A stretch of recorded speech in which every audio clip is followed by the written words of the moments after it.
In this tutorial, we will see how to add panels in a home page of a theme in WordPress. So, to do that, we have to go to our dashboard first.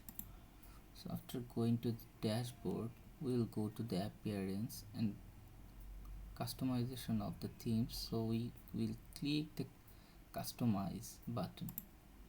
So, after going to customize, we'll go to the theme option where we'll find the panels, and here we have 8 panels. So these are my header section, and this contact form is also using a panel. So if we see, this contact form isn't using the panel 1. So if we go to the panel 1, and from panel content we have to select the pages we have created in our all pages. So if we click here on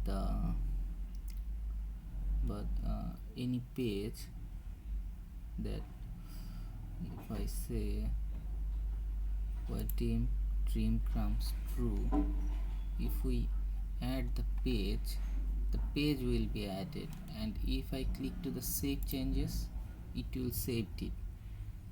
So if I want to add another panel here, so I have to go to the second panel, and from here we can add another page. Let's say use it. So here you see just panels just added. So we can add all those panels here from the panel section. So thank you everyone.